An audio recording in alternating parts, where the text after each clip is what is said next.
Hi every one, ഐ+ൻ്റെ പുതിയൊരു വീഡിയോയിലേക്ക് സ്വാഗതം. മാത്തമാറ്റിക്കൽ റീസണിങ് ആൻഡ് ആപ്റ്റിറ്റ്യൂഡിൽ 5ാം യൂണിറ്റിലെ ടൈം ആൻഡ് ഡിസ്റ്റൻസ് എന്നുള്ള ടോപ്പിക്കാണ് നമ്മൾ ഇന്ന് പഠിക്കാൻ പോകുന്നത്. ക്ലാസ്സിലേക്ക് കടക്കുന്നതിന് മുൻപ് നമുക്ക് ആകെ ഇതിൽ ഓർമ്മ വേണ്ട ഒരേ ഒരു കാര്യം ഇതിൽ മുഴുവൻ പ്രോബ്ലം ചെയ്യാൻ കുറച്ചൊരു ലോജിക്കും പിന്നെ ഈ ഒരു ട്രയാങ്കിളിൻ്റെ കാര്യവും അറിഞ്ഞിരുന്നാൽ മതി. സ്പീഡ് എന്ന് പറയുന്നത് ഡിസ്റ്റൻസ് ബൈ ടൈമാണ്. നിങ്ങളിത് ഈ ഒറ്റ ഒരു കാര്യം അറിയാമെങ്കിൽ speed equal to distance by time എന്നുള്ളൊരു കാര്യം നമ്മുടെ കോമൺ ലോജിക്കിൽ ചിന്തിച്ചാൽ മതി. നിങ്ങൾ കാറിലോ ബസ്സിലോ ഇനി ബൈക്കിലോ എന്തെങ്കിലും വണ്ടിയിൽ യാത്ര ചെയ്തിട്ടുണ്ടെങ്കിൽ കിലോമീറ്റർ പെർ അവർ എന്നാ സ്പീഡ് പറയുന്നത് അല്ലേ? കിലോമീറ്റർ പെർ അവർ എന്നുള്ള രീതിയിലാണ് നമ്മളെപ്പോഴും സ്പീഡ് പറയാറുള്ളത്. അപ്പോൾ നമുക്കറിയാം സ്പീഡെന്ന് പറഞ്ഞാൽ സ്പീഡിൻ്റെ യൂണിറ്റ് കിലോമീറ്റർ പെർ അവർ ആയതുകൊണ്ട് തന്നെ എന്തോ ഒരു രീതിയിൽ കിലോമീറ്റർ എന്തിൻ്റെ യൂണിറ്റാ നിങ്ങൾക്കറിയാം. കിലോമീറ്റർ എന്ന് പറയുന്നത് ഡിസ്റ്റൻസിൻ്റെ യൂണിറ്റാണ്. അതുപോലെ അവർ മണിക്കൂർ എന്ന് പറയുന്നത് ടൈമിൻ്റെ യൂണിറ്റാണ്. അപ്പം S equal to D by T എന്നുള്ളത് നിങ്ങൾ കാണാതെ പഠിക്കേണ്ട ആവശ്യമേ ഇല്ലാത്തൊരു കാര്യമാണ്. ഇനി അതിനെ ഇങ്ങനെ ഒരു ട്രയാങ്കിൾ ആക്കുക. S equal to D by T എന്നുള്ളത് നമ്മളൊരു ട്രയാങ്കിൾ ആക്കി. ഇവിടെ സ്പീഡ് കണ്ടുപിടിക്കണമെങ്കിൽ നമ്മൾ സ്പീഡിനെ ജസ്റ്റ് ഒന്ന് പൊത്തിപ്പിടിക്കുക. അപ്പോൾ നമുക്ക് എന്ത് കിട്ടി? ഡി ബൈ ടി എന്ന് കിട്ടി. S equal to D by T. അതിന് പകരം നമുക്ക് ടൈമാണ് കിട്ടേണ്ടതെങ്കിൽ ടൈം ഒന്ന് പൊത്തിപ്പിടിക്കുക. അപ്പം T equal to D by S. ഇനി ഡി ആ കണ്ടുപിടിക്കേണ്ടത്. ഡി ഒന്ന് മായ്ച്ചു കളയാം. അപ്പം D equal to S into T. ഈ 3 ഇക്വേഷൻസും നമുക്ക് ആ ഒരു സിമ്പിൾ ട്രയാങ്കിൾ ഓർത്തിരുന്നു കഴിഞ്ഞാൽ എഴുതാനായിട്ട് പറ്റും. ഈ ഇക്വേഷൻ അറിയാമെങ്കിൽ സ്പീഡ്, ടൈം ആൻഡ് ഡിസ്റ്റൻസിലെ എല്ലാ കണക്കുകളും ചെയ്യാനും പറ്റും. ഇനി ഈ ക്ലാസ്സിൽ പറയുന്ന കാര്യങ്ങൾ മാത്രം ഒന്ന് ഓർത്തിരുന്നാൽ ചിന്തിച്ച് വെച്ചിരുന്നാൽ മതി എന്ന് നമുക്ക് പറയാം. ക്ലിയർ ആണല്ലോ? നമ്മൾ എപ്പോഴും കാണുന്ന കോൺസെപ്റ്റാണ് speed equal to distance by time എന്നുള്ളത്.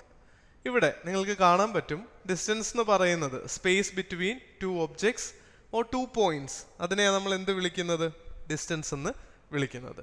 ടൈം എന്ന് പറഞ്ഞാൽ എന്താ? സമയം. ഇതൊന്നും എക്സ്പ്ലെയിൻ ചെയ്യേണ്ട കാര്യമേ ഇല്ല. അതുപോലെ സ്പീഡ് ഡിസ്റ്റൻസ് ബൈ ടൈം ആണെന്നും ഓൾറെഡി പറഞ്ഞ കാര്യമോ. ഇക്വേഷൻ എങ്ങനെ ഈസി ആയിട്ട് എഴുതാമെന്നും നമ്മൾ കണ്ടു കഴിഞ്ഞു അല്ലേ? S equal to D by T. നമ്മൾ ടേം റീഅറേഞ്ച് ചെയ്യുന്നതേ ഉള്ളൂ. നമ്മൾ ടി എ ഇങ്ങോട്ട് കൊണ്ടുവന്നാൽ T equal to D by S. ഇനിയും ഡിസ്റ്റൻസ് കിട്ടാനാണെങ്കിൽ നമ്മൾ എസിനെ ഇങ്ങോട്ട് മാറ്റിക്കഴിഞ്ഞാൽ D equal to T multiplied by S. ഇത്രയും കാര്യങ്ങളേ ഉള്ളൂ. ലോജിക്കലായിട്ട് ചിന്തിച്ചാലും മതി. എങ്ങനെയാണെന്ന് ഓൾറെഡി പറഞ്ഞു. നമ്മൾ വണ്ടിയിൽ പോകുമ്പോൾ കിലോമീറ്റർ പെർ അവർ ആണ്. അപ്പോൾ കിലോമീറ്റർ ഡിസ്റ്റൻസിൻ്റെ യൂണിറ്റ് ആണ്. അവർ എന്നുള്ള ടൈമിൻ്റെ ആണ്. അപ്പോൾ speed D by T distance by time ആണ്. ഇനി കുറച്ച് റൂളുകൾ നമ്മൾ ഇതുമായിട്ട് ബന്ധപ്പെട്ട് അറിഞ്ഞിരിക്കേണ്ടതുണ്ട്. ഇതറിയാമെങ്കിൽ മാത്രമേ നമുക്ക് കണക്കുകൾ ഈസി ആയിട്ട് ചെയ്യാൻ സാധിക്കുകയുള്ളൂ. അതിനു വേണ്ടിയിട്ട് പ്രധാനപ്പെട്ട റൂളുകൾ എന്തൊക്കെയാണെന്ന് നമുക്ക് നോക്കാം. ഈ റൂൾസ് കണ്ടുപിടിക്കാനും എളുപ്പമാണ് കേട്ടോ. നമുക്ക് എപ്പോഴും ഒരേ യൂണിറ്റ് ആയാൽ മാത്രമേ കണക്ക് ചെയ്യാൻ പറ്റൂ. ഇപ്പം കിലോമീറ്ററിൽ ഡിസ്റ്റൻസും ടൈം അവറിലും തന്നാൽ സ്പീഡിൻ്റെ യൂണിറ്റ് കിലോമീറ്റർ പെർ അവർ തന്നെ ആവണം. അതുപോലെ ഡിസ്റ്റൻസ് മീറ്ററിലും ടൈം സെക്കൻഡിലും ആണെങ്കിൽ സ്പീഡ് മീറ്റർ പെർ സെക്കൻഡ് തന്നെ ആവണം. അങ്ങനെ അല്ലെങ്കിൽ പ്രശ്നമാവും. അതുകൊണ്ട് ചില സമയത്ത് നമുക്ക് കിലോമീറ്റർ പെർ അവറിലുള്ളതിനെ മീറ്റർ പെർ സെക്കൻഡിലോട്ടൊക്കെ കൺവേർട്ട് ചെയ്യേണ്ടി വരും. അങ്ങനെ ചെയ്യാൻ 5/18 വെച്ച് മൾട്ടിപ്ലൈ ചെയ്യണമെന്ന് ഒന്നുകിൽ പഠിച്ചു വെക്കാം. ഞാൻ ഒരിക്കലും ഈ 5/18 പഠിച്ചു വെക്കാറില്ല. നമുക്ക് ഈസി ആയിട്ട് ചെയ്യാൻ പറ്റുന്ന മറ്റൊരു മെത്തേഡുണ്ട്. അത് മാത്രമേ നിങ്ങൾ ചെയ്യാവുന്നതാണ് എൻ്റെ റിക്വസ്റ്റ്. നമുക്കിപ്പം ഒരു കിലോമീറ്റർ പെർ അവറിനെ കൺവേർട്ട് ചെയ്യണം, മീറ്റർ പെർ സെക്കൻഡ് ആക്കണം. എനിക്കറിയാം 1 കിലോമീറ്റർ എന്ന് പറയുന്നത് 1000 മീറ്റർ ആണ്. അതുപോലെ 1 മണിക്കൂർ എന്ന് പറയുന്നത് 60 × 60 സെക്കൻഡ് ആണെന്ന്. 0യും 0യും ഞാൻ കട്ട് ചെയ്തു. അതുപോലെ ഈ 0യും ഞാൻ കട്ട് ചെയ്തു. ബാക്കി ഒരു 10ഉം 36ഉം ഉണ്ട്. അപ്പോൾ 10/36 അല്ലേ? ഇതാണ് 5/18. നമ്മളിവിടെ കാണുന്ന 5/18 കിട്ടിയത്, ഈ 5/18 വെച്ച് മൾട്ടിപ്ലൈ ചെയ്യുന്നത് കിട്ടിയത് എവിടെ നിന്നാ? ഇതിൽ നിന്നാണെന്ന് ഓർക്കുക. ഒരിക്കലും കാണാതെ പഠിക്കാതിരിക്കുക നല്ലത്. നിങ്ങൾക്കറിയാമല്ലോ 1 കിലോമീറ്ററിൽ 1000 മീറ്റർ ഉണ്ട്. 1 മണിക്കൂറിൽ 60 × 60 3600 സെക്കൻഡ് ഉണ്ട്. 3600 ഒന്നും എഴുതണ്ട, 60-ൽ 2 0 1000-ൽ നിന്ന് കട്ട് ചെയ്യുക, ബാക്കി 10/36 ഉണ്ട്, 10/36, 2 വെച്ച് കട്ട് ചെയ്യുമ്പോൾ 5/18. അതാണ് ഈ 5/18. ഏത് കിലോമീറ്റർ പെർ അവറിലുള്ളതിനെയും 5/18 വെച്ച് മൾട്ടിപ്ലൈ ചെയ്താൽ മീറ്റർ പെർ സെക്കൻഡ് ആവും. ഇതറിഞ്ഞിരുന്നാൽ അതിൻ്റെ നേരെ ഓപ്പോസിറ്റാ, തിരിച്ച് മീറ്റർ പെർ സെക്കൻഡിനെ കൺവേർട്ട് ചെയ്യണമെങ്കിൽ 5/18 പകരം 18/5 വെച്ച് മൾട്ടിപ്ലൈ ചെയ്യണമെന്ന് മാത്രം ഓർത്തിരുന്നാൽ മതി. വളരെ ഈസി അല്ലേ? റൂൾ നമ്പർ 3 നമുക്ക് പോവാം. If the ratio of speed of 2 vehicles is in the ratio A:B, അതിൻ്റെ ടൈം ടേക്കൺ ഓപ്പോസിറ്റ് റേഷ്യോയിലായിരിക്കുമെന്ന് നിങ്ങൾക്കറിയില്ലേ.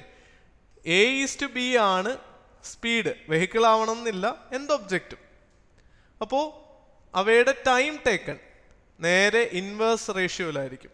അടുത്തതിനകത്ത് നമുക്ക് ഇൻവേഴ്സ് റേഷ്യോ ഒക്കെ എന്താണെന്ന് അടുത്ത സെഗ്മെൻറ്റിൽ നിങ്ങൾ പഠിക്കുന്നുണ്ട്. അടുത്ത ക്ലാസ്സിൽ റേഷ്യോ ആൻഡ് പ്രൊപ്പോർഷനിൽ കാണാം.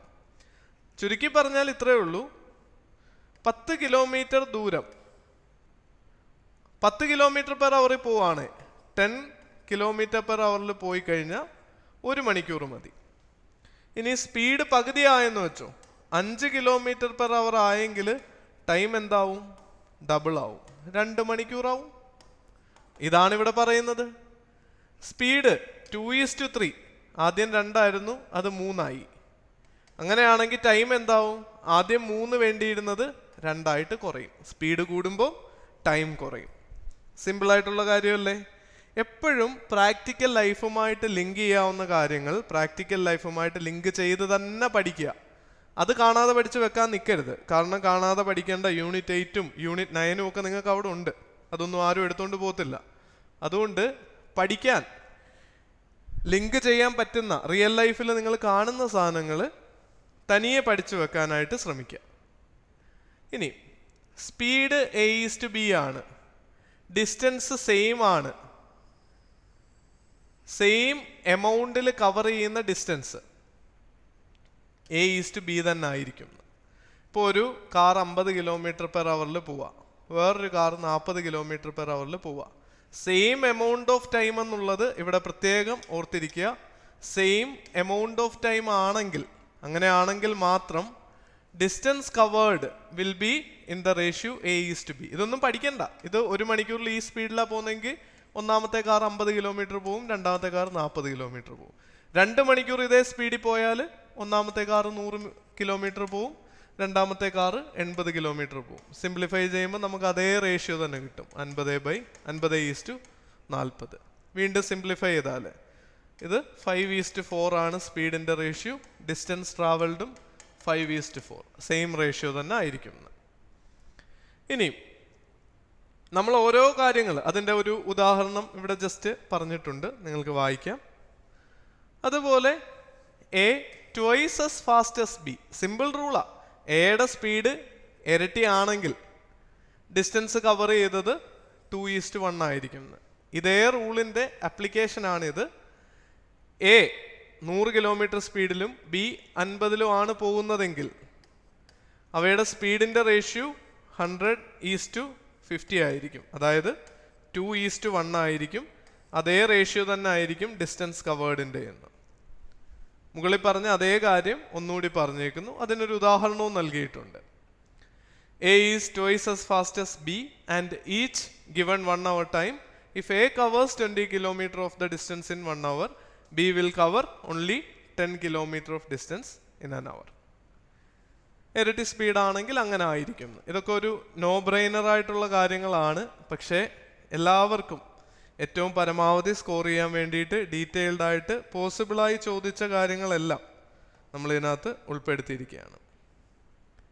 6ാമത്തെ റൂള് പറയുന്നു, if 1 increases or decreases the speed of vehicle in the ratio A:B, new speed എന്തായിരിക്കും? B × original speed by A ആയിരിക്കും. ആദ്യത്തെ സ്പീഡ് A ആയിരുന്നു, പിന്നത്തെ സ്പീഡ് ബി ആണെങ്കിൽ, എയിൽ നിന്ന് ബി എന്നുള്ള റേഷ്യോയിലേക്ക് കുറച്ചെങ്കിൽ പുതിയ സ്പീഡ് എന്തായിരിക്കും? B by A into original സ്പീഡായിരിക്കും. ഇത് കറക്റ്റ് സ്പീഡല്ല, എയും ബിയും റേഷ്യോ എന്ന് പറഞ്ഞാൽ എന്താ? ഏറ്റവും സിംപ്ലിഫൈഡ് ആയിട്ടുള്ളതാ.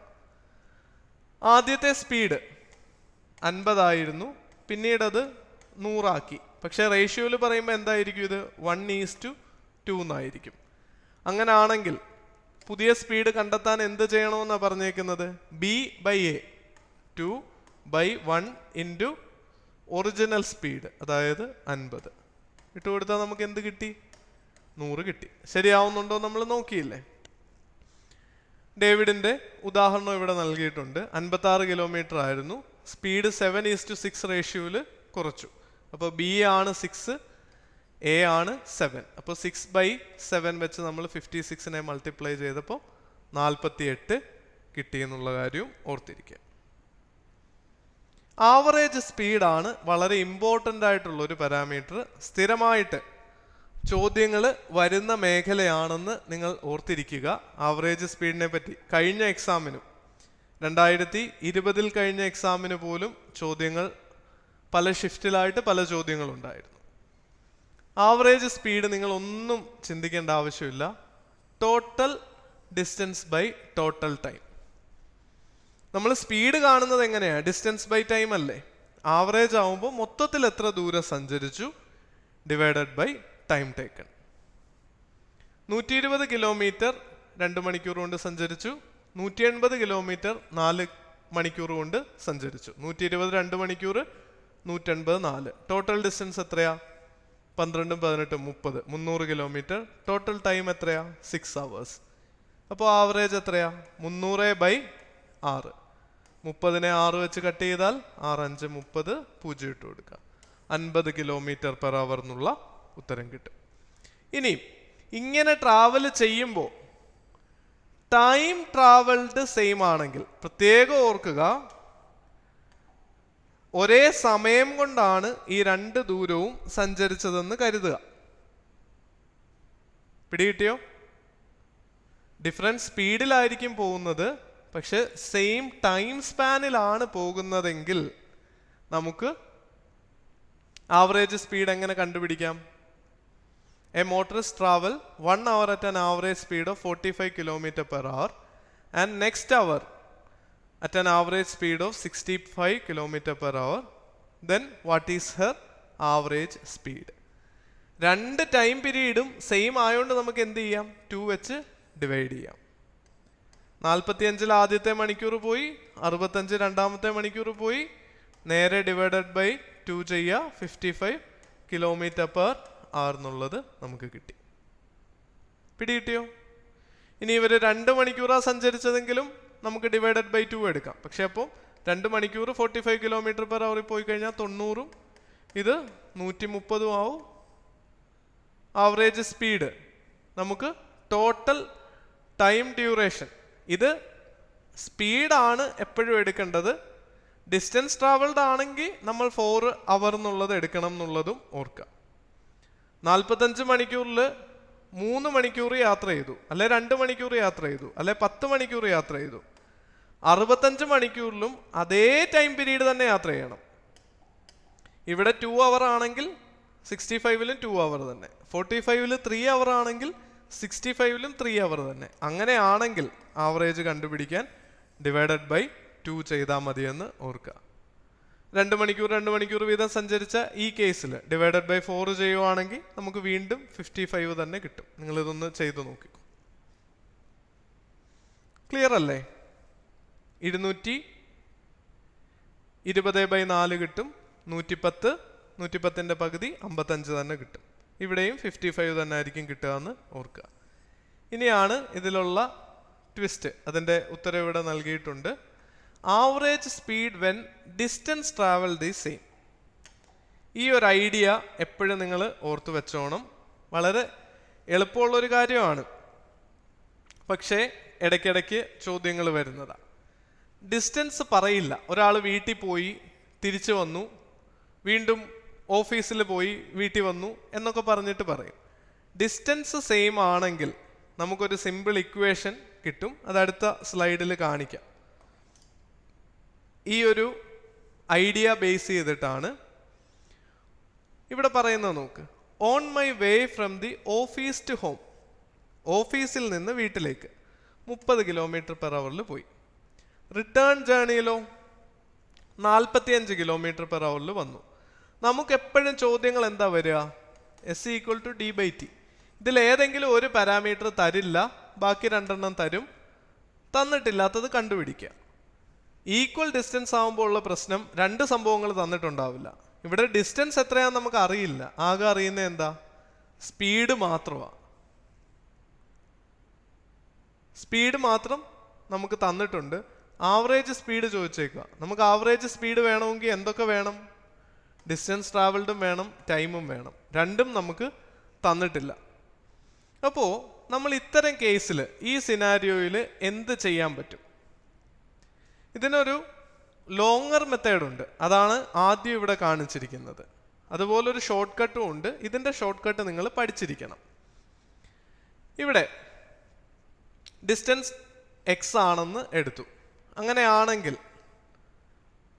ഓഫീസിൽ നിന്ന് വീട്ടിലോട്ട് പോകുന്നതിന് x/30 distance divided by speed S=d/t ആണ്. അപ്പോൾ നമുക്ക് ടൈം കിട്ടണം. t എന്തായിരിക്കും? d/s. ഇവിടെ ഡിസ്റ്റൻസ് എക്സ് ആണ്, ബൈ സ്പീഡ് 30 നമ്മൾ എടുത്തു. അതുപോലെ ഈ അവർ ഇവിടെ വരേണ്ടതായിരുന്നു കേട്ടോ, hours. And time taken on my return journey x/45 hours. x/30യും x/45ഉം. അപ്പോൾ ടോട്ടൽ ടൈം എത്രയാ? x/30 plus x/30 hours plus x/45.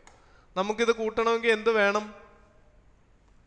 നിങ്ങൾക്കറിയാം, ഡിനോമിനേറ്റർ ഒരുപോലെ ആവണമെന്ന്. അതിന് ഞാനിവിടെ 3 വെച്ച് മൾട്ടിപ്ലൈ ചെയ്തു, ഇതിനെ 2 വെച്ച് മൾട്ടിപ്ലൈ ചെയ്തു. കാരണം എന്താ? ബേസ് 90 ആക്കാൻ രണ്ടിൻ്റെ. അപ്പോൾ എനിക്ക് എന്ത് കിട്ടും? 3x/90 പ്ലസ് 2x/90 എന്ന് കിട്ടും. അതാണ് 5x/90 എന്ന് ഇവിടെ ഉത്തരം വന്നത്. അപ്പോൾ ടോട്ടൽ ഡിസ്റ്റൻസ് 2x ആണ്, ടോട്ടൽ ടൈം ടേക്കൺ 5x/90 ആണ്. അപ്പോൾ ആവറേജ് സ്പീഡ് എത്രയാ? 2x divided by 5x/90. ഇങ്ങനെ ഡിവൈഡ് ചെയ്യണമെങ്കിൽ, ഫ്രാക്ഷനെ ഡിവൈഡ് ചെയ്യണമെങ്കിൽ നമ്മൾ എന്ത് ചെയ്യും? റെസിപ്രോക്കൽ വെച്ച് മൾട്ടിപ്ലൈ ചെയ്യും. പണ്ട് സ്കൂളിൽ പഠിച്ച കാര്യങ്ങൾ, 8ാം ക്ലാസ് നിലവാരത്തിലുള്ള മാത്സ് ആണ്. പക്ഷെ അതൊക്കെ ഓർമ്മ വേണം. എക്സും എക്സും ഞാൻ കട്ട് ചെയ്ത് കളഞ്ഞു. പിന്നെ നമുക്ക് എന്ത് ചെയ്യാം? 90യും 5ഉം കട്ട് ചെയ്യാമല്ലോ. 90-നകത്ത് എത്ര തവണ 5 ഉണ്ട്? 50ഉം 40ഉം 18 തവണ. 18 ടൈംസ് 5 ആണ് 90. 2 × 18 എത്ര കിട്ടും? 36 km/h. ഇതാണ് നമ്മുടെ ആൻസർ. ക്ലിയർ ആയി എന്ന് വിശ്വസിക്കുന്നു. അല്ലെ ഒരിക്കൽ കൂടി കാണുക. 36 km/h. ഇതിനെ നമുക്ക് ജനറലൈസ് ചെയ്യാം. ഇത്രയൊന്നും വളഞ്ഞു പിടിക്കേണ്ട ആവശ്യമില്ല. പകരം നമുക്കിതിനൊരു ജനറലൈസ്ഡ് എക്സ്പ്രഷൻ ഡിറൈവ് ചെയ്യാനായിട്ട് പറ്റും. ആ എക്സ്പ്രഷനാണ് ഇവിടെ എഴുതിയിരിക്കുന്നത്. 2ab/a+b. Average speed for the total distance covered 2ab/a+b ആണെന്ന് ഓർത്തിരിക്കുക. ഇവിടെ ab എന്തായിരുന്നു?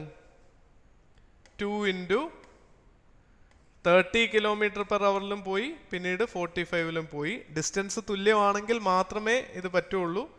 രണ്ടും കൂടി കൂട്ടിക്കഴിഞ്ഞാൽ 30ഉം 45ഉം കൂടെ കൂട്ടിയാൽ 75 ആണെന്നും നമുക്കറിയാം. ആദ്യം നമുക്ക് 15 വെച്ച് കട്ട് ചെയ്യാം. ഇവിടെ 2, ഇവിടെ എത്രയാ? 75-ൽ 15, 5 തവണ അല്ലേ. ഇനി നമുക്ക് 5 വെച്ച് ഒന്നുകൂടെ കട്ട് ചെയ്യാം. 9, 5, 9 × 5 45. ഇത് പോയി. അപ്പോൾ ഇനി ബാക്കിയുള്ളത് 2 × 2 × 9. എത്ര പെട്ടെന്ന് ഉത്തരം കിട്ടിയെന്ന് നോക്കിയേ. 4 9 36 km/h. ഈസി ആയിട്ട് ഉത്തരം കിട്ടിയില്ലേ? ഈ ഇക്വേഷൻ മസ്റ്റായിട്ട് പഠിച്ചു വെച്ചേക്കണം. 2ab/a+b. ഡിസ്റ്റൻസ് ഈക്വൽ ആണെങ്കിൽ ആവറേജ് സ്പീഡ് കണ്ടുപിടിക്കാനുള്ള ഇക്വേഷൻ ആണ്. Equation to find average speed when the distance is the same. പഠിച്ചല്ലോ, ഇത് ഓർത്തു വെച്ചോണേ, ചോദ്യം വരാൻ സാധ്യതയുള്ള ഏരിയ ആണ്. ഒരു ഉദാഹരണം നൽകിയിരിക്കുന്നു. 2 × 45 × 55. നമ്മുടെ മുമ്പത്തെ കേസിൽ 30ഉം 45ഉം ആണെങ്കിൽ ഇവിടെ 300 കിലോമീറ്റർ ആണെന്ന് എടുത്ത് പറഞ്ഞിട്ടുണ്ട്. പറഞ്ഞില്ലെങ്കിൽ പോലും കുഴപ്പമില്ലായിരുന്നു, സെയിം ഡിസ്റ്റൻസ് എന്ന് പറഞ്ഞാലും നമുക്ക് ചെയ്യായിരുന്നു. 2 × 45/55 ഡിവൈഡഡ് ബൈ 45 + 55. തനിയെ ചെയ്ത് നോക്കിയേ. പലപ്പോഴും പരീക്ഷയ്ക്ക് ഇങ്ങനെ ഡെസിമൽ പോയിന്റ് ഒന്നും കണ്ടുപിടിക്കേണ്ടി വരില്ല. ഉത്തരങ്ങൾ റൗണ്ട് ഓഫ് ആയിട്ടാണ് നൽകിയിരിക്കുന്നതെങ്കിൽ അങ്ങനെ തന്നെ നിങ്ങൾ ഉത്തരം കണ്ടുപിടിക്കാവൂ. വെറുതെ റഫ്ലി 50 എന്ന് ഉത്തരം കിട്ടുമെങ്കിൽ അങ്ങനെ വേണം കണ്ടെത്താൻ. 49.5 എന്ന ഉത്തരത്തിൽ കണ്ടുപിടിക്കേണ്ട ആവശ്യമില്ലെങ്കിൽ, ആവശ്യമില്ലാത്ത ഒരു അഡീഷണൽ ക്രിയ പോലും പരീക്ഷാ ഹാളിൽ നിങ്ങൾ ചെയ്യരുത് എന്നുള്ളതും ഓർക്കുക. അടുത്ത പ്രധാനപ്പെട്ട ഭാഗമാണ് ട്രെയിനുകൾ. വളരെ നല്ല ഈസി ആയിട്ടുള്ളൊരു ഇൻട്രസ്റ്റിംഗ് ആയിട്ടുള്ള ഒരു ഗെയിം പോലൊക്കെ എടുക്കേണ്ട ഏരിയയാണ് കേട്ടോ. നിങ്ങളെല്ലാവരും ട്രെയിനിൽ കയറിയിട്ടുണ്ടാവും ജീവിതത്തിൽ ഒരിക്കലെങ്കിലും എന്ന് വിശ്വസിക്കുന്നു. അല്ലെങ്കിൽ ടി വിയിലെങ്കിലും വല്ല സിനിമയിലെങ്കിലും ട്രെയിൻ ഓടുന്നത് കണ്ടിട്ടുണ്ടാവും എന്ന് വിചാരിക്കുന്നു. റിലേറ്റീവ് സ്പീഡ് എന്നുള്ള ഐഡിയ ആദ്യം മനസ്സിലാക്കണം.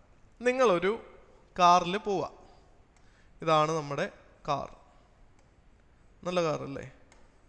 ഈ കാറിൽ നമ്മളിങ്ങനെ പൊക്കോണ്ടിരിക്കുക. അപ്പോൾ ഉണ്ട് ഒരു KSRTC ബസ് ഇവിടെ ഇങ്ങനെ നിൽക്കുന്നു. ഇത് നമ്മുടെ KSRTC ബസ്. എത്ര ടയറുണ്ട്? ട്രെയിനായോ അവസാനം? ഓക്കെ. അപ്പോൾ നമ്മുടെ കാറിൽ ബസ്സിനെ ഓവർടേക്ക് ചെയ്യുക. ബസ് ഒരു 50 km/h പോവുക. km/h ഉണ്ടെന്ന് നിങ്ങൾ വിചാരിച്ചോണം. യൂണിറ്റ് എഴുതിയില്ലേ? പണ്ടേ എൻ്റെ ടീച്ചർ ചോദിക്കുമായിരുന്നു ചക്കയാണോ മാങ്ങയാണോ എന്ന്. അത് പേടിച്ചാൽ ഞാൻ ഇപ്പോഴും യൂണിറ്റ് എഴുതുന്നത്. കാറ് പോകുന്നത് 60 km/h. അപ്പോൾ സെയിം ഡയറക്ഷനിലാണ് പോകുന്നതെങ്കിൽ ഇതിൻ്റെ റിലേറ്റീവ് സ്പീഡ് എന്താവും? ഡിഫറൻസ് ബിറ്റ്വീൻ ദ ടു സ്പീഡ്സാണ്. നിങ്ങൾ ഇനി കാറിൽ പോകുമ്പോൾ നോക്കണം. നിങ്ങൾ 60 km പോകുന്ന പോലെ തോന്നുമോ നിങ്ങൾ ഈ ബസ്സിനെ നോക്കുമ്പോൾ? നിങ്ങൾ ഓവർടേക്ക് ചെയ്യാൻ വേണ്ടിയിട്ട് ഇവിടെ എത്തി. ഈ ഭാഗത്ത് എത്തിയപ്പം നിങ്ങളെല്ലാം തലയിട്ട് ബസ്സിലിരിക്കുന്ന ആളുകളെ കോക്കറി എത്തി കാണിക്കുമെന്ന് വിചാരിക്കുക. അപ്പോൾ നമ്മൾ നോക്കുമ്പോൾ ബസ് ഇങ്ങനെ പതുക്കെ പോവുള്ളൂ. ഓവർടേക്ക് ചെയ്യാൻ വേണ്ടി നമ്മൾ കുറേ സമയം എടുക്കുന്നതായിട്ട് കാണാം. കാരണം ബസ്സിനെ വെച്ച് ചിന്തിക്കുമ്പോൾ 50 km/h പോകുന്ന ബസ്സിനെ 60 km നിങ്ങൾ ഓവർടേക്ക് ചെയ്യുമ്പം ബസ്സും കാറും തമ്മിലുള്ള വേഗ വ്യത്യാസം, ബസ്സിനെ വെച്ച് ചിന്തിക്കുമ്പോൾ ഉള്ള കാറിൻ്റെ സ്പീഡ് 10 km/h മാത്രമാണ്. ഇനി നേരെ തിരിച്ച് ഒരു ഓഡി കാറിൽ ഒരുത്തൻ വരുവാണ്, വലിയ കാറ്. ഒരുവനോ ഒരുവളോ, റെസ്പെക്റ്റ് ഇല്ലാതെ ഞാൻ സംസാരിച്ചു പോയെങ്കിൽ ക്ഷമിക്കുക. അതുപോലെ വേറൊരു മെഴ്സിഡീസ് ബെൻസിൽ 2 വലിയ കാറുകൾ. വേറൊരാൾ വേഗത്തിൽ വരിക. ഇയാൾ 60 km സ്പീഡിലാണ് വരുന്നത്, ഇയാൾ 70 km സ്പീഡിലാണ് വരുന്നത്. നിങ്ങളാണെങ്കിലും ഓപ്പോസിറ്റ് ഡയറക്ഷനിലുള്ള വണ്ടികളെ നോക്കുമ്പോൾ അത് പാഞ്ഞു വരുന്ന പോലെ, സ്പീഡിൽ വരുന്ന പോലെ തോന്നുന്നില്ലേ എന്ന് ചിന്തിച്ചാൽ മതി. ഇവർ അങ്ങോട്ടും ഇങ്ങോട്ടും ഒരു കൂട്ടിമുട്ടലുണ്ടായ, വേണ്ട നമുക്ക് ദുഷ്ടതരം പറയണ്ട അല്ലേ, അവരടുത്തുകൂടി ഇങ്ങനെ സ്പീഡിൽ ചീറി പാഞ്ഞു പോകുമ്പോൾ അവരുടെ റിലേറ്റീവ് സ്പീഡ് ഇത് ആഡ് ചെയ്യുന്നതിന് തുല്യമായിരിക്കും. 60ഉം 70ഉം കൂടി ചേർത്ത് 130 km/h ആയിരിക്കും അവരുടെ റിലേറ്റീവ് സ്പീഡ് എന്ന് ഓർക്കുക. സിമ്പിളായിട്ട് പറഞ്ഞാൽ ഓപ്പോസിറ്റ് ഡയറക്ഷനിലാണെങ്കിൽ കൂട്ടുക സം, സെയിം ഡയറക്ഷൻ ആണെങ്കിൽ ഡിഫറൻസ്. ഇത്രയും കാര്യം ക്ലിയർ ആയല്ലോ. ഇതറിയാമെങ്കിൽ നമുക്ക് അടുത്ത ഭാഗത്തേക്ക് കടക്കാം. ഇനിയും മിക്കവാറും ചോദ്യങ്ങളെല്ലാം ഇങ്ങനെ ആയിരിക്കും. ട്രെയിൻ ഒരാളെ ഓവർടേക്ക് ചെയ്യുന്നു. വേറൊരു രസകരമായ ചോദ്യമുണ്ട്, നമ്മൾ താഴ്ത്തു വരുമ്പോൾ കാണാം. ട്രെയിനിനകത്തിരിക്കുന്ന ഒരാളെ ഓവർടേക്ക് ചെയ്യുന്നു. ട്രെയിനിനകത്തിരിക്കുകയാണെങ്കിലും കരയ്ക്ക് നിൽക്കുകയാണെങ്കിലും ഒക്കെ ഒരാളെ ഓവർടേക്ക് ചെയ്യാനാണ് ശ്രമിക്കുന്നതെങ്കിൽ, ഒരാളെ കവർ ചെയ്യാനാണ് ശ്രമിക്കുന്നതെങ്കിൽ നമ്മൾ ചിന്തിക്കേണ്ട എന്താ? ട്രെയിൻ ഇത്രയും നീളമുള്ളൊരു സാധനമാണ്. ട്രെയിനിന് 100 മീറ്റർ നീളം ഉണ്ടെന്ന് വെച്ചോ. നിങ്ങൾ എത്ര നെഞ്ചു പിടിച്ച് നിന്നാലും നിങ്ങളുടെ നീളം, അല്ലെങ്കിൽ ആളെ ക്രോസ് ചെയ്യാന്ന് പറഞ്ഞാൽ നിങ്ങളുടെ വീതി ട്രെയിനിൻ്റെ നീളവുമായിട്ട് കമ്പയർ ചെയ്യുമ്പം നെഗ്ലിജിബിളാണ്. അല്ലെങ്കിൽ ഒരു ലാമ്പ് പോസ്റ്റ്, ഒരു വിളക്കുണ്ടെന്ന് വെച്ചോ അതിനകത്ത്, അല്ലെങ്കിൽ ഒരു പോള്, ഒരു പോസ്റ്റ്, എന്ത് കുന്തമെങ്കിലും ആവട്ടെ, കൃത്യമായിട്ടുള്ള വീതി ട്രെയിനിനെ കമ്പയർ ചെയ്യുമ്പം ഇല്ലാത്ത ഒരു സാധനമാണെങ്കിൽ, നമ്മുടെ ട്രെയിൻ പഴയ ആവി ട്രെയിൻ, നമ്മൾ എപ്പോഴും ചിന്തിക്കേണ്ട എന്താ, distance travelled is the length of the train. ഇതിനെ ക്രോസ് ചെയ്യണം. ഒരു പോസ്റ്റിനെ ഒരു ട്രെയിൻ ക്രോസ് ചെയ്യാന്ന് വെച്ചോ, ട്രെയിനിൻ്റെ മുൻഭാഗം പോസ്റ്റിൻ്റെ അവിടെ എത്തുമ്പോഴാണ് ക്രോസിംഗ് തുടങ്ങുന്നത്. ക്രോസിംഗ് തീരുന്ന എപ്പോഴാണ്? ട്രെയിനിൻ്റെ പിൻഭാഗം ആ പോസ്റ്റ്, പോൾ, അല്ലെങ്കിൽ നമ്മളെ, ഇനി ട്രെയിനിൽ ഇരിക്കുന്ന നമ്മളെ, അല്ലെ ട്രെയിനിൻ്റെ ഉള്ളിലുള്ള പോസ്റ്റ്, ഇനി എന്തൊക്കെയാ ചോദിക്കാന്നറിയില്ലല്ലോ. എങ്ങനെ ചോദ്യം വന്നാലും ട്രെയിനിൻ്റെ ലെങ്ത് ആണ് ഡിസ്റ്റൻസ് ട്രാവൽഡ്. അത് പറയുന്നുണ്ടാവില്ല, മിക്കവാറും അതായിരിക്കും കണ്ടുപിടിക്കേണ്ടത്. അങ്ങനെയാണെങ്കിൽ, നീളം മെഷർ ചെയ്യാൻ പറ്റാത്ത ഒന്നാണെങ്കിൽ ട്രെയിനിൻ്റെ ലെങ്ത് മാത്രമായിരിക്കും ഡിസ്റ്റൻസ് ട്രാവൽഡ്.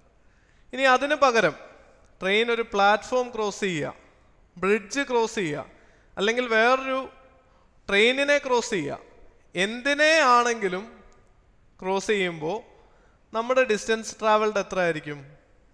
ഇത് 2 ട്രെയിനുകളാണ് കേട്ടോ.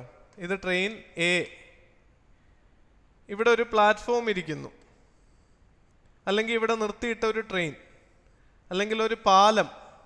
ഇങ്ങനെ ലെങ്ത് ഉള്ള എന്ത് സാധനമാണെങ്കിലും, ഇതിൻ്റെ ലെങ്ത് എയും ഇതിൻ്റെ ലെങ്ത് ബിയും ആണെങ്കിൽ, ഇത് ക്രോസ് ചെയ്യണമെങ്കിൽ ട്രെയിനിൻ്റെ മുൻവശം ഇവിടെ എത്തിയാൽ മതിയോ? പോരാ. ട്രെയിൻ എന്ത് വേണം? ട്രെയിനിൻ്റെ പിൻഭാഗം ഇവിടം എത്തണം. അപ്പോൾ ട്രെയിനിൻ്റെ മുൻവശം എത്ര ദൂരം ട്രാവൽ ചെയ്തു? ഈ പ്ലാറ്റ്ഫോമിൻ്റെ ഡിസ്റ്റൻസും ട്രാവൽ ചെയ്തു, പിന്നെ ട്രെയിനിൻ്റെ ഡിസ്റ്റൻസും എയും ബിയും കൂടെ ട്രാവൽ ചെയ്താലേ ക്രോസ് ചെയ്യാൻ പറ്റുള്ളൂ. അതാ ഇവിടെ പറയുന്നത് the length of train plus length of the object, train cross ചെയ്യണമെങ്കിൽ. ചോദ്യങ്ങൾ നിങ്ങൾ ഇങ്ങനെ കാണും കേട്ടോ. ഇനിയും മൂവ് ചെയ്യുന്ന ട്രെയിനിനെ ക്രോസ് ചെയ്യണമെങ്കിൽ ഡിസ്റ്റൻസ് ഇതേ കാര്യം തന്നെയാണ്, length of both of the ട്രെയിനാ. പക്ഷെ നമ്മൾ മുൻപ് പഠിച്ചതുപോലെ ഓപ്പോസിറ്റ് ഡയറക്ഷനിലാണ് വരുന്നതെങ്കിൽ അവയുടെ സ്പീഡ് എന്തായിരിക്കും? രണ്ടും കൂടി കൂട്ടും. സെയിം ഡയറക്ഷനിലാണെങ്കിൽ രണ്ടും കൂടി കുറയ്ക്കും. ഏത് കേസ് ആണെങ്കിലും റിലേറ്റീവ് സ്പീഡ് ഡിസ്റ്റൻസ് ട്രാവൽഡ് എന്ന് പറയുന്നത് 2 ട്രെയിനിൻ്റെയും കൂടി നീളമായിരിക്കും എന്ന് ഓർക്കുക. 2 ട്രെയിൻ ആവണ്ട, 100 മീറ്റർ ഉള്ളൊരു ട്രെയിനും 10 മീറ്റർ ഉള്ളൊരു ബസ്സും ആണെങ്കിൽ പോലും ഈ ബസ്സിനെ ട്രെയിൻ ഓവർടേക്ക് ചെയ്യണമെങ്കിൽ ട്രെയിനിൻ്റെ മുൻഭാഗം ഇവിടെ എത്തണം, പിന്നീട് അതിൻ്റെ പിൻഭാഗം ഇവിടെ എത്തിയാലേ ക്രോസിംഗ് ആവുള്ളൂ. അപ്പോൾ ട്രെയിനിൻ്റെ മുൻഭാഗം ടോട്ടൽ എത്ര സഞ്ചരിച്ചു? 10 മീറ്റർ സഞ്ചരിച്ചു, പിന്നെ 100 മീറ്റർ. രണ്ടിൻ്റെയും കൂടെ ഡിസ്റ്റൻസ്, ലെങ്ത് ആഡ് ചെയ്യണമെന്ന് ഓർക്കുക. 4ാമത്തെ കേസ്, ഇതൊക്കെ പ്രോബ്ലങ്ങൾ ചെയ്ത് പ്രാക്ടീസ് ചെയ്താലേ തലേ നിൽക്കുകയുള്ളൂ. ക്ലാസ് കേട്ട് തല കുലുക്കി പോയി കഴിഞ്ഞാൽ ഒന്നും നടക്കില്ല. നോട്ട് എഴുതുകയും പ്രോബ്ലം ചെയ്യുകയും വേണം കേട്ടോ. അടുത്തതാണ് when it crosses a car or bicycle or a mobile man. ഇവിടെ ആണെങ്കിൽ പോലും എന്താണെങ്കിലും റിലേറ്റീവ് സ്പീഡ് പരിഗണിക്കണം, ക്രോസ് ചെയ്യുകയാണോ സെയിം ഡയറക്ഷൻ ആണോ എന്ന്. പക്ഷേ distance travelled length of the train തന്നെ ആയിരിക്കും. കാറ്, ബൈസൈക്കിൾ, മൊബൈൽ മാൻ എന്നൊക്കെ പറയുന്നത് കമ്പാരിറ്റീവ്ലി കാറിൻ്റെ ലെങ്ത് തന്നിട്ടുണ്ടെങ്കിൽ അത് കൂട്ടാം. അല്ലെങ്കിൽ 200 മീറ്ററോ 300 മീറ്ററോ നീളമുള്ള ട്രെയിനുമായിട്ട് കമ്പയർ ചെയ്യുമ്പം ഒരു സൈക്കിളിൻ്റെ 1 മീറ്ററോ കാറിൻ്റെ 4 മീറ്ററോ ഒരു മനുഷ്യൻ്റെ 0.3 മീറ്ററോ ഒന്നും കമ്പയറബിൾ അല്ല. അതുകൊണ്ട് നെഗ്ലക്റ്റ് ചെയ്യും. ഇനി 4 മീറ്റർ ഉള്ള ഒരു കാറെന്ന് തന്നാൽ, അങ്ങനെ ഒരിക്കലും തരില്ല, തന്നാൽ ഇതിൻ്റെ കൂടെ കൂട്ടണം. നെഗ്ലിജിബിൾ ലെങ്ത് ആണെങ്കിൽ മാത്രമാണ് കൂട്ടായിക.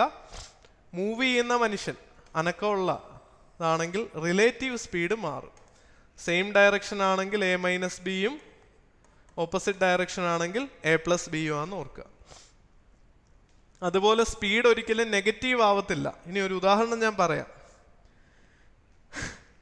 ഒരബദ്ധം ഒരു കുട്ടിക്ക് പറ്റിയതാ. ഒരു സമയത്ത് ഒരു വണ്ടി 30-ലാണ് പോകുന്നത്, അതിനെ 40-ലുള്ള ഒരാൾ ഓവർടേക്ക് ചെയ്യുക സെയിം ഡയറക്ഷനിൽ. Relative speed 30 - 40 -10 km/h. അങ്ങനെ ഒരു നെഗറ്റീവ് സ്പീഡ് ഇല്ലാന്ന് ഓർക്കുക, നെഗറ്റീവ് ഡിസ്റ്റൻസും ഇല്ല.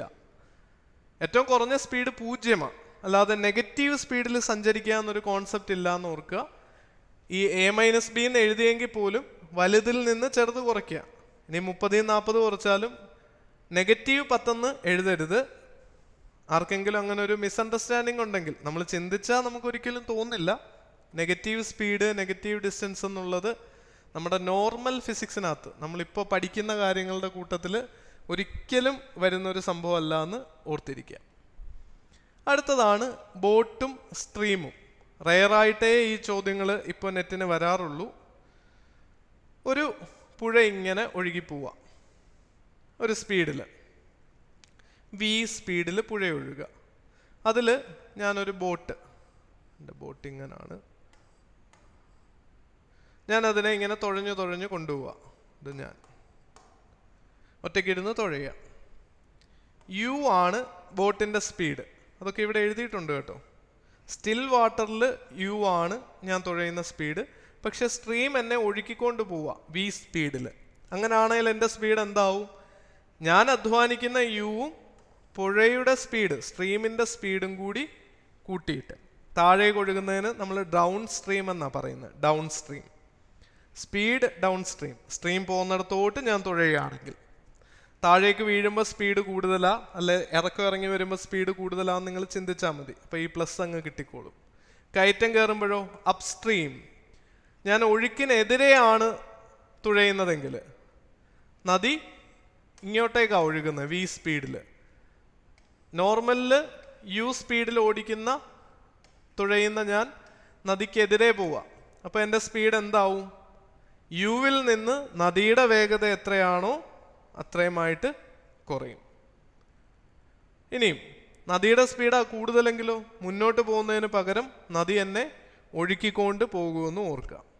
അപ്പോൾ അപ് സ്ട്രീം കയറ്റം കയറുമ്പോൾ സ്പീഡ് കുറയും എന്ന് നിങ്ങൾ ഓർത്താൽ u-v എന്ന് ഓർത്തിരിക്കാം. ഡൗൺ സ്ട്രീം, അപ് സ്ട്രീം എന്നുള്ള വാക്കുകൾ ചിലർക്ക് കൺഫ്യൂഷൻ വരും. അതുകൊണ്ടാണ് ഞാൻ അങ്ങനെ ഒരു ഉദാഹരണം പറഞ്ഞത്. അതുപോലെ speed downstream and speed upstream v ആണെങ്കിൽ speed of the boat in still water, അപ് സ്ട്രീമിലും ഡൗൺ സ്ട്രീമിലും ഉള്ള സ്പീഡുകൾ തന്നിട്ടുണ്ടെങ്കിൽ നമുക്കതിൻ്റെ ആവറേജ് കാണാൻ എന്ത് ചെയ്താൽ മതി? ബോട്ടിൻ്റെ സ്പീഡ് കാണാൻ രണ്ടും കൂടി കൂട്ടി ഡിവൈഡഡ് ബൈ 2. u ആണ് v ആണ് സ്പീഡ്, ഡിവൈഡഡ് ബൈ 2 ചെയ്താൽ സ്റ്റിൽ വാട്ടറിലുള്ള സ്പീഡ് കിട്ടും. ഇവിടെ യുവും വിയും മാറിയിട്ടുണ്ട്. സ്പീഡ് ഡൗൺ സ്ട്രീം u ആണ്, നദിയുടെ ഒഴുക്കിനനുസരിച്ച് പോകുമ്പോൾ സ്പീഡ് uവും, അതുപോലെ ബോട്ടിൻ്റെ സ്പീഡ് നദിക്കെതിരെ പോകുമ്പോൾ വിയും ആണെങ്കിൽ സ്റ്റിൽ വാട്ടറിൽ ബോട്ടിൻ്റെ സ്പീഡ് കിട്ടാൻ u+v/2 ചെയ്യുക. അതുപോലെ സ്ട്രീമിൻ്റെ ഫ്ലോ റേറ്റ്, നദി ഒഴുകുന്ന വേഗത കിട്ടാൻ u-v/2 ചെയ്യാനും ഓർത്തിരിക്കുക. ഇവിടെ ബോട്ടിൻ്റെ സ്പീഡാണ് പറയുന്നത് ഈ കേസിൽ നിന്ന് പ്രത്യേകം ഓർക്കുക. നമ്മൾ മുൻപ് കണ്ട യുവും വിയും അല്ല. ക്ലിയർ ആയല്ലോ? ഇനിയും ഇതിൻ്റെ ഈ പറഞ്ഞ പ്രോബ്ലങ്ങളുടെ എല്ലാം ഉദാഹരണങ്ങളാണ് അടുത്തടുത്ത സ്ലൈഡുകളിലായിട്ട് ഇല്ലുസ്ട്രേഷൻ ഫോർ പ്രാക്ടീസ് ആയിട്ട് നൽകിയിരിക്കുന്നത്. ആ ചോദ്യങ്ങൾ ഓരോന്നും തനിയെ ചെയ്യുക തന്നെ വേണം നമ്മൾ പ്രാക്ടീസിനായിട്ട്. അപ്പോൾ എല്ലാ നന്മകളും നിങ്ങൾക്ക് ആശംസിക്കുന്നു. നല്ലൊരു ദിവസവും സമയവും ഒക്കെ ആകട്ടെ. ഏറ്റവും ആത്മാർത്ഥമായിട്ട് സ്റ്റെപ്പുകളെല്ലാം നൽകിയിട്ടാണ് മുന്നോട്ടേക്ക് പോയിട്ടുള്ളത്. അപ്പോൾ അത് ക്രോസ് റെഫർ ചെയ്യുകയും നന്നായിട്ട് പഠിക്കുകയും ടെസ്റ്റുകൾ എടുക്കുകയൊക്കെ ചെയ്യുക. All the very best. Thank you.